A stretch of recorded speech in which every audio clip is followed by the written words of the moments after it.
Bonjour à toutes et bonjour à tous, bienvenue ici depuis Ouffet pour le résumé de la deuxième manche du challenge Bruno Thierry qui avait lieu lors des boucles condrusiennes.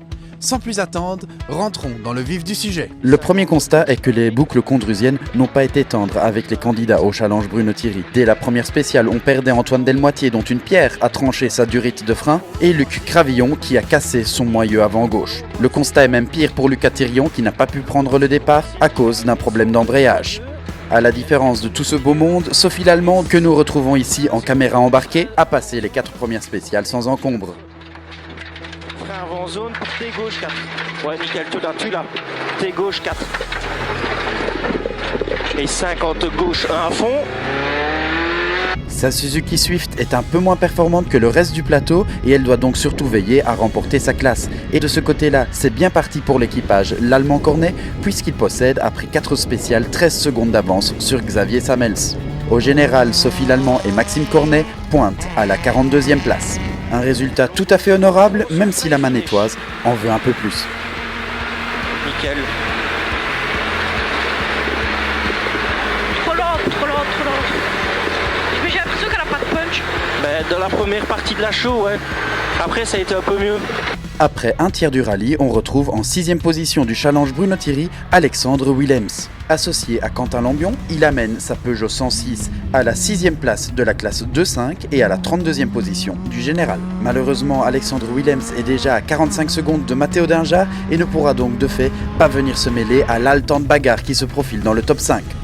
Après 4 spéciales, 20 secondes seulement séparent les 5 premiers. C'est Matteo Dinjar qui ferme la marche de ce quintet. Avec Nicolas Gendarme à sa droite, ils sont 5e de la classe 3.8 et 27e au général. Devant eux, Grégory et Marine Maquinet réalisent une superbe entrée en matière dans leur Citroën Saxo. Après un tiers du rallye, ils sont 25e au général, ils sont 4e du challenge Bruno Thierry à 10 secondes de la tête et 2e de la classe 2.5 à 3 petites secondes d'Arnaud Guidé. Le début de rallye a été très mouvementé pour Arnaud Guidé qui a changé de copilote à la dernière seconde pour reconduire Noah Troquet avec lequel il s'était si bien entendu à Anu. Après un tiers du rallye, il est en tête de la classe 2.5 et il est 3e du challenge Bruno Thierry à 2 secondes de la 2e place et 7 secondes de la tête. Il amène ainsi sa Citroën DS3 à la 24e place au général. Juste devant lui, en 23e place du classement général, on retrouve Patrick Autois, le vainqueur du classement du challenge Bruno Thierry à Anu. Toujours associé à Nolan Grégoire, il est cette fois-ci sur une Peugeot 106. Pour lui, jusque maintenant, tout se passe bien avec une 4e place de la classe 3.8 et une 2e place au classement du challenge Bruno Thierry à 5 petites secondes d'Emilien Orban. C'est donc bien Emilien Orban qu'on retrouve en tête du challenge Bruno Thierry, malgré un samedi très mouvementé, il vous l'expliquera plus tard, et aussi un manque énorme de visibilité dans la spéciale show. Le plat. Sur long gauche de terre. Long gauche de terre. Et 150. Sommet en gauche 1.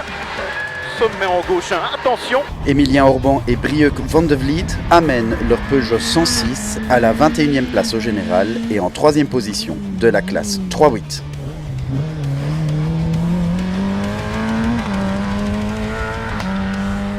Coup de tonnerre dans la deuxième boucle alors qu'il se bat pour le top 20 du rallye et la première place au classement du challenge Bruno Thierry. La Peugeot 106 de Patrick Autois connaît des problèmes d'alternateur et cela va malheureusement conduire à son abandon dans la spéciale 7.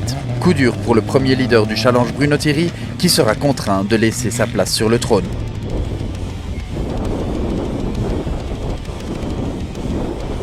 Et attention bump carrière et tenir droite. Et fin long gauche de tenir gauche pas corde, long gauche de tenir sur droite 1 et sans long gauche 1 ferme 2. Sophie Lallemand que nous suivons actuellement en caméra embarquée se retrouve après la deuxième boucle à la 37e place au général. Malheureusement, elle concède la première place de sa classe 2-4 à Xavier Samels, mais seulement 7 secondes séparent les deux à 4 spéciales de la fin. Cela nous promet une belle bagarre dans la dernière boucle. 50 gauche 2 en sommet. Gauche 2 en sommet. Et entrée piège, tu rentres dans le piège. Hein. Et 50, tenir droite trou. Tout se passe bien jusque maintenant sur ces 2 premières boucles? Bah oui, ça va. Ici, on a 7 petites secondes de retard. On a maintenu tout le début de journée, donc on va tenter d'aller rechercher ça. On va essayer de tout donner. en espérant qu'il fasse noir vite. J'aime bien le noir, donc on verra bien. Avec l'abandon de Patrick Autois, Alexandre Willems passe 5e du challenge Bruno Thierry. Après 2 tiers du rallye, il est 30e au général et 2e de sa catégorie 2-5. Sur certaines spéciales, il a su hausser le rythme dans cette deuxième boucle, signant un 3e temps sur la spéciale numéro 7. Quelques petits soucis sur la voiture, mais pas de quoi entamer le moral du sympathique Tavierois. Est-ce que tout va bien pour le moment? Ouais, ça va, nickel. On est quand même content. On vient de déchirer la ligne sur celle-ci, mais c'est super cassant. La 4, la show, est très très cassante. La carrière, c'est compliqué. On crève, une crevaison lente dans la première, donc on y perd aussi des secondes. Mais sinon, dans l'ensemble, la voiture va vraiment bien comparé à Anu. On a récupéré nos 4 cylindres, donc maintenant on peut dire d'aller jouer un peu. Mais ouais, non, c'est pas mal, on s'amuse bien. L'évolution des conditions, j'imagine au fur et à mesure des passages, quand il fait aussi sec, les ornières se creusent quand même un petit peu, il y a de plus en plus de poussière sur la route aussi. Ouais, il y a beaucoup de poussière, surtout que nous on démarre quand même très tard, donc il y a quand même beaucoup de poussière. Il y a les fameuses cordes que nous on peut prendre, celles des R5 où là il faut pas les jouer. Donc là c'est quand même assez compliqué aussi. Mais sinon ça va, on arrive quand même à freiner assez tard. Il y a quand même du grip malgré tout, donc ça va, on s'amuse quand même. Bien s'amuser, c'est certainement ce qu'a fait également Matteo Dingeard. Il est 3e de sa classe 3-8 après avoir signé une superbe deuxième boucle avec au passage un 2e chrono de catégorie et 2 3e temps. Au général, il est en 23e position et il est toujours 4e au challenge Bruno Thierry, à 2 petites secondes du 3e et 8 secondes du 2e. Son ambition sera évidemment de se hisser sur le podium.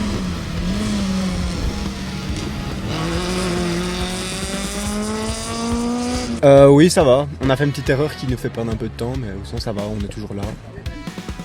Pas de soucis mécaniques. 4e du challenge au général, le but c'est d'aller chercher la 3e. Ouais, exactement. Allez, bonne route. Hein. Merci. Bonne dernière boucle. À tout à l'heure.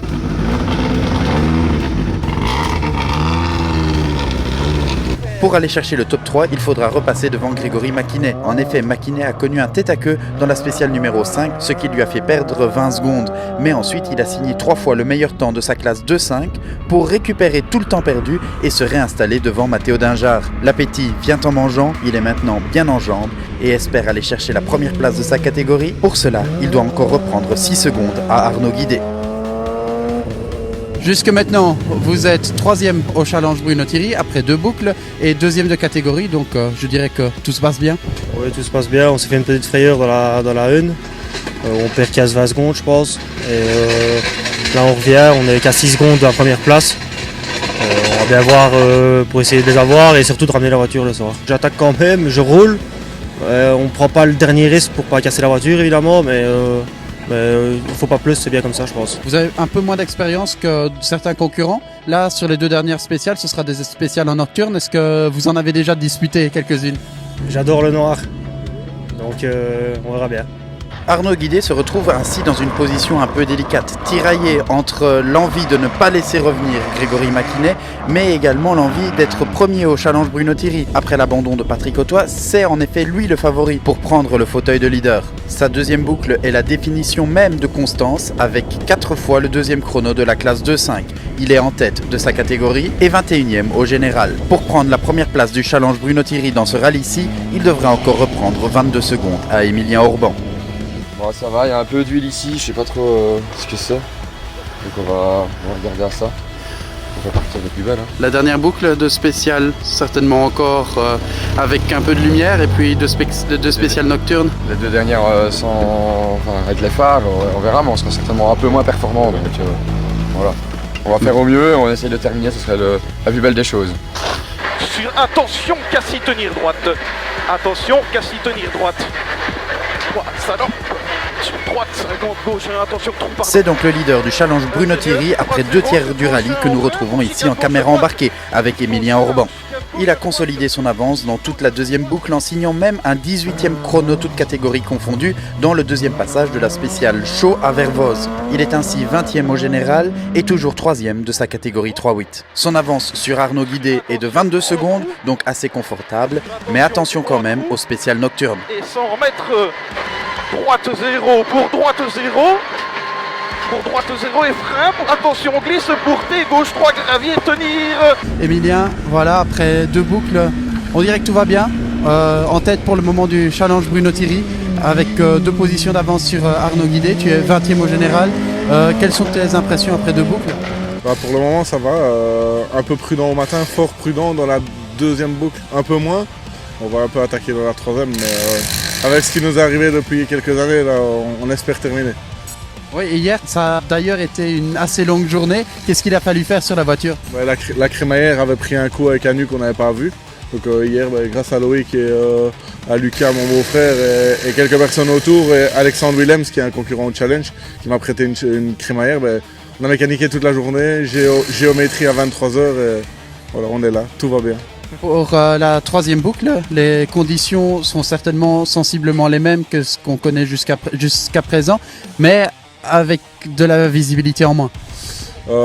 Ici, je pense que ça devrait aller les deux premières. À mon avis, on va faire les deux dernières de nuit. Moi, j'aime bien le noir, donc ça devrait aller. Mission reconquête donc pour Sophie Lallemand qui tente dans cette dernière boucle de récupérer la première place de la catégorie 2-4. Mais les choses ne se passent pas comme prévu. Elle écope d'1 minute de pénalité au terme de la spéciale 9 et malheureusement, sa voiture va commencer à faire des siennes.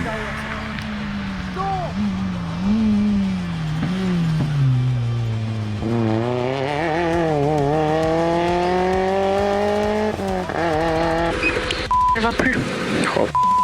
5, 4, 3, 2, 1, go. 100. Non, hein. S'il te plaît, boss. Vas-y, coupe la robe de phare. Coupe le ventilo et l'ADA. Oh, le ventilo, j'y arrive pas. C'est pas grave. On fait qu'un tour, hein. Ouais, fais qu'un tour. Droite à fond pour quitter droite 1.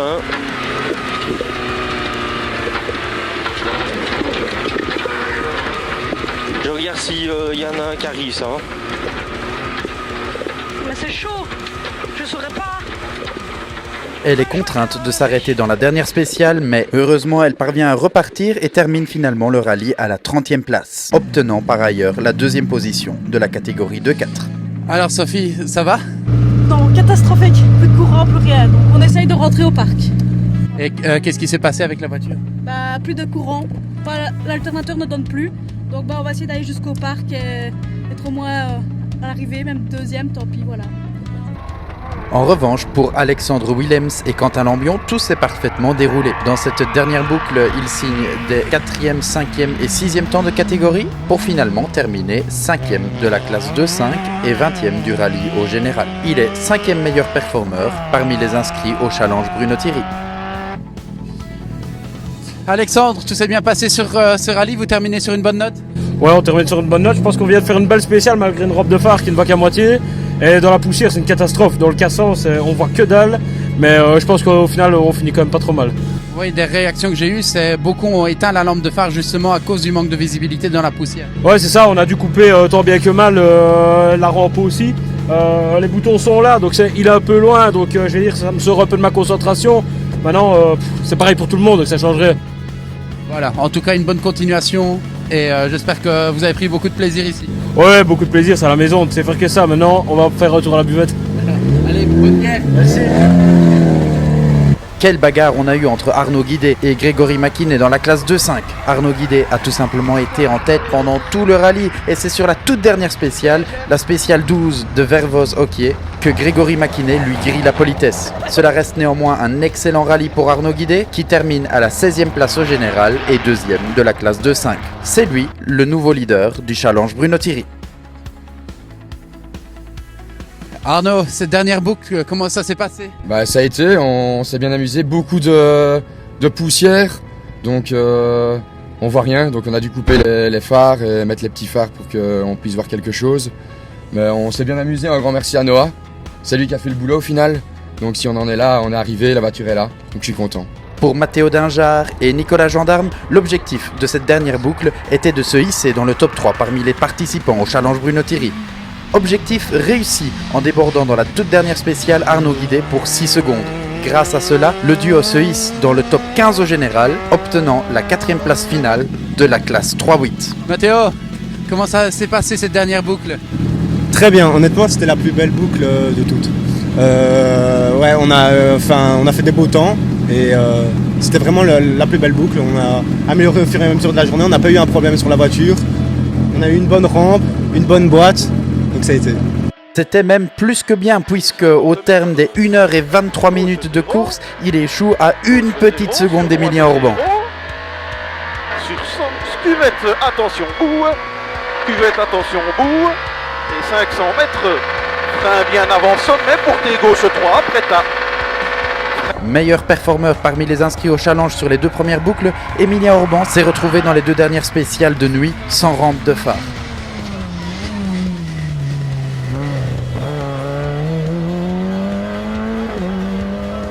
Ajoutons à cela un tout petit problème mécanique gag.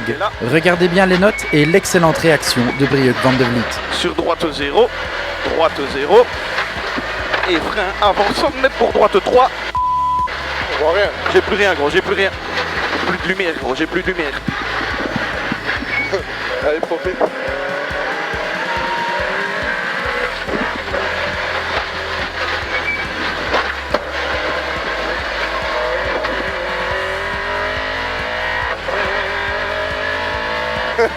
Allez gros, pas le choix. C'est archaïque.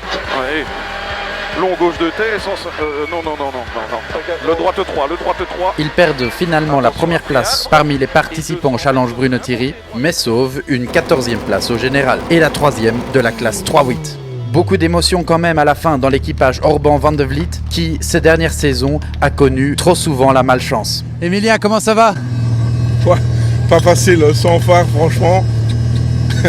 Je crois que Mathéo repasse devant, mais on s'est marré, on pleure parce qu'on est à l'arrivée. Génial. Et aussi une toute grosse bagarre jusqu'à la fin. Ouais, j'ai pas suivi parce que sans phare, c'est pourquoi aller se tuer, donc on fait attention. Mais on est là, c'est déjà bien. À partir de quel spécial est-ce qu'il y a eu les problèmes de phare? Ben, j'avais pas de robe de phare en fait, donc les 2 dernières j'ai fait dans la nuit sans phare. Donc voilà, on se débrouille pas trop mal, on verra bien ici. Et donc, le meilleur performeur du challenge Bruno Thierry dans ces boucles condrusiennes s'appelle Grégory Maquinet. Avec Marine à sa droite, ils ont réalisé une dernière boucle de dingue. Grégory nous avait annoncé qu'il adorait rouler dans le noir et il n'a pas menti en signant 2 top 10 au général sur les 2 dernières spéciales. Imaginez-vous, avant la dernière spéciale, il n'était que 4e au classement du challenge et en signant sur la Citroën Saxo le 6e chrono, ils ont réussi à dépasser tout le monde pour obtenir finalement une 13e place au général, la victoire dans la catégorie 2-5 et surtout la meilleure performance du challenge Bruno Thierry. Alors, victoire?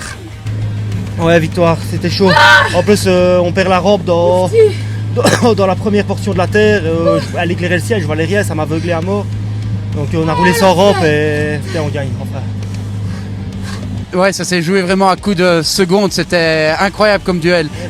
Franchement, il m'a poussé franchement à mes limites et c'était génial. Et on ne pensait pas que la voiture allait tenir et franchement, elle a tenu, on est content.